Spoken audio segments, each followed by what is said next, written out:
Telangana CM Revanth రెడ్డిపై హరీష్ రావు మండిపడ్డారు. Pension రైతు భరోసాలో కోతలు పెడుతున్నారన్నారు. సీఎం రేవంత్ రెడ్డి కోతల రేవంత్ రెడ్డి అని విమర్శించారు. రేవంత్ రెడ్డి వచ్చినాక పెన్షన్లు పెంచలేదు గాని ఇచ్చే పెన్షన్లు 1,00,000 మందికి కోత పెట్టిండు. 1,00,000 మందికి పెన్షన్ బంద్ అయింది. ఇప్పుడు రేవంత్ రెడ్డి వచ్చినాక పెన్షన్లలో కోత, కరెంటులో కోత, కేసీఆర్ కిట్టులో కోత, ఇవాళ న్యూట్రిషన్ కిట్ లో కోత, విద్యార్థుల ఫీజు రియంబర్స్మెంట్ లో కోత, రైతు బంధుల్లో కోత, ఏది చూసినా కోతలే పెడుతుంటు.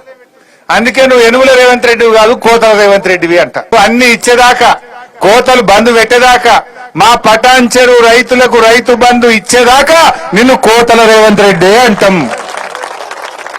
ఏది ఇలా 2 లక్షల మంది రైతులకు నువ్వు ఇలా నష్టం చేస్తున్నావు. 2 లక్షల రైతు కుటుంబాలకు ఇవాళ అన్యాయం చేస్తున్నటువంటి నిన్ను తప్పకుండా కోతల రేవంత్ రెడ్డి అనే పిలవాల్సి వస్తుంది. ఏం చేసిండ్రు రైతులు? నువ్వు ఏం ఉద్ధరించినావు? కేసీఆర్ ఉండగా నాట్లకు రైతు బంధు పడుతుండే. రేవంత్ రెడ్డి వచ్చినాక ఓట్లకు రైతు బంధు పడుతుంది. అవునా కాదా? అప్పుడేమో పార్లమెంట్ ఎలక్షన్లు, ఎంపీ ఎలక్షన్ల ముందు ఒక్కసారి వేసిండు. ఇప్పుడు సర్పంచ్ ఎలక్షన్లు వస్తున్నాయి, జడ్పీటీసీ ఎలక్షన్లు వస్తున్నాయని మళ్ళొక్కసారి ఓట్ల ముందు ఇప్పుడు రైతు బంధు ఎత్తుండు. నడిమిట్ల 2 ఎగ్గొట్టిండా లేదా? పోయిన వానకాలంలో ఎగ్గొట్టిండు. మొన్నటి యాసంగిలా మండలానికి ఒక్క ఊరికేసిండు, అన్ని ఊర్లు ఎగ్గొట్టిండు. అంటే రేవంత్ రెడ్డి నీ సంగతి అర్థమైపోయింది మా రైతులకు.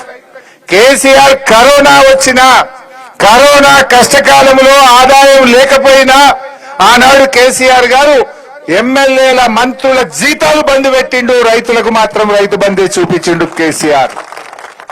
కానీ నువ్వు ఇవాళ ఓట్లకు రైతు బంధు వేస్తున్నావు. 15,000 ఇస్తా అన్నావు. ఇవాళ అడిమిట్ల 2 రైతు బంధులు ఎగ్గొట్టినావు. 2 రైతు బంధులు అంటే ఒక్కొక్క రైతుకు ఒక్కొక్క ఎకరానికి 12,000 ఇవాళ రేవంత్ రెడ్డి బాకీ ఉన్నాడు. అంటే రైతులంతా అమాయకంగా కనబడుతున్నారా?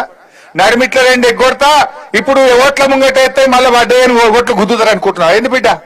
తప్పకుండా నువ్వు ఆ 12,000 బాకీ పడ్డ ఎకరానికి 12,000 ఇస్తేనే రేపు లోకల్ బాడీ ఎన్నికల్లో నీకే రైతన్న ఓటేస్తాడు. లేకపోతే ఒక్క రైతు కూడా నీకు ఓటేయడు బిడ్డ. జాగ్రత్త అని చెప్పి నేను హెచ్చరిస్తా ఉన్నా.